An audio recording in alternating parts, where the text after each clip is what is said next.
Hey everyone, I'm Johnny, and today we are taking a look at the tanks featured in Band of Brothers. There are a lot, some real, some fake, some Frankenstein creations.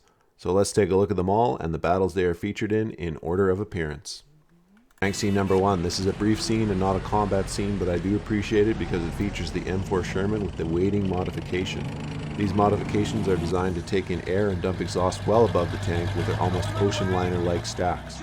Wading Shermans were watertight and used primarily during D-Day, as they were dumped onto beaches where some of them would face deep water that would normally disable an unmodified Sherman. Notably, the Shermans in this clip were actually Canadian Grizzly Shermans dressed up to look the part. But still, big props for using real Shermans and adding some realism to episode 2, the D-Day episode, aka Day of Days. Tank scene number 2 is a lot of action. This is episode 3 Carentan, and features one of the best battle scenes in Band of Brothers. That's the Battle of the Bloody Gulch, which was fought in June of 1944, located about 1 mile southwest of Carentan in Normandy, France.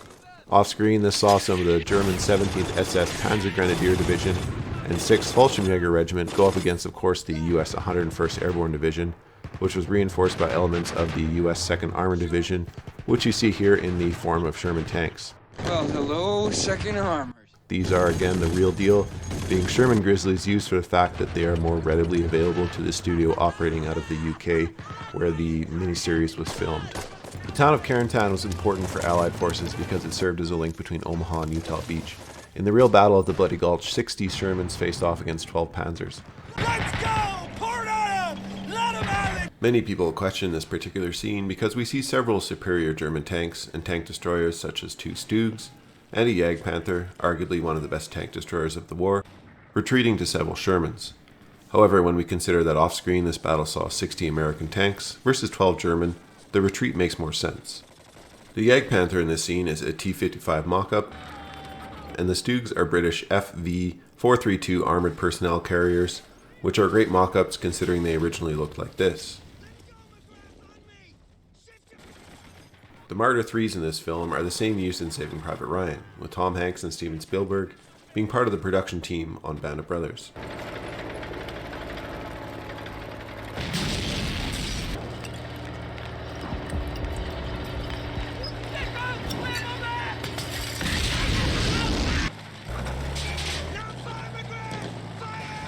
And this bazooka scene actually did historically happen, and it was critical to protecting the flanks of the exposed E Company, allowing time for D and F companies to fall back into position.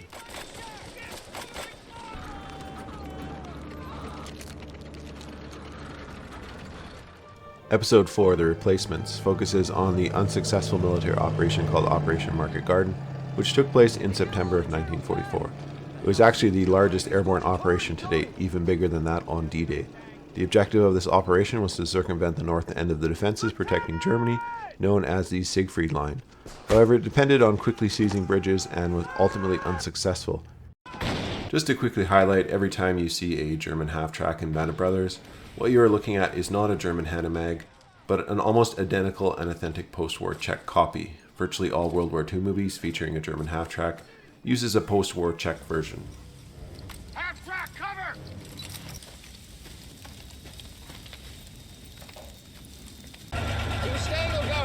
Now in this battle scene in Nooy in Holland, we come across 2 Shermans, again the Canadian Grizzly variant, as well as an authentic British Cromwell, armed with the same 75mm ordnance as its Sherman counterpart. What the hell's he doing? These 3 Allied tanks are about to go up against a Tiger I and a Jagdpanther waiting in ambush.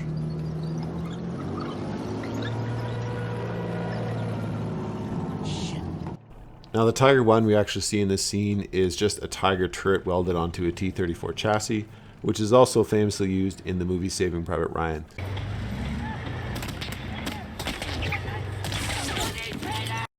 The only real operational Tiger 131 in the world lives at Bovington Camp, and that can be seen in the movie Fury.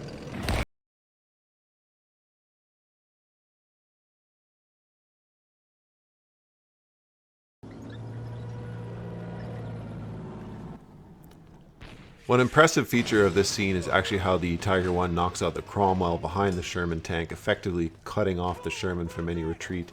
Now it's forcing the Sherman in a one-on-one engagement with the Tiger, which it is most certainly going to lose.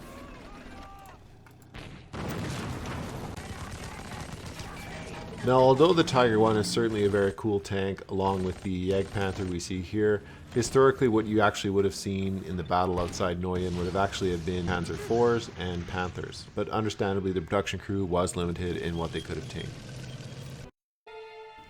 Band of Brothers is also kind enough to finish off this scene with a German armored vehicle parade, sadly next to a burning Sherman. Featured here is an armored car, a Stug, and again our Czech half-track, this time with a PaK-40 75mm anti-tank cannon.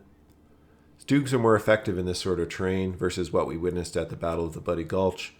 Cities and forests with predictable lines of advance from enemy armor negate a Stug's disadvantage of having no turret, allowing them to wait in ambush with their strong frontal armor.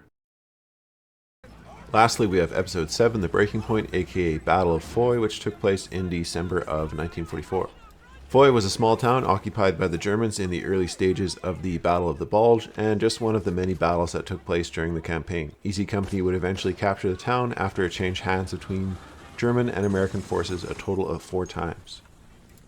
The tanks. What's probably more famous than the actual tanks in this scene is Captain Spears' involvement with them. This is the famous scene where we see Captain Ronald Spears rush through the center of Foy to connect with Item Company in order to prevent the German retreat. Spears blows right by a Stug, as well as an 88 anti-aircraft gun, and our Tiger 1 mock-up, which is again the same mock-up we witnessed earlier, for its famous and ahistoric feature in earlier episodes and Saving Private Ryan.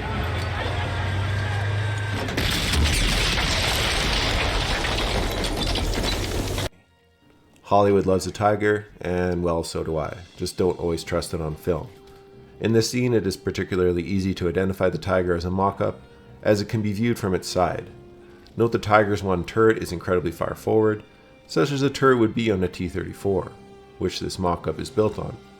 A genuine Tiger's 1 turret is positioned more towards the center, as you can see here again on Tiger 131, featured in Fury, a movie that seems to enrage and delight many tank movie fans.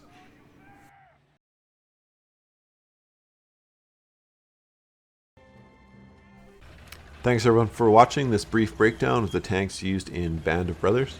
It is not a comprehensive or complete review, and I am not a tank expert, so if you want to add to the discussion, please feel free to do so in the comments section below, and remember to like and subscribe if you want to support the channel.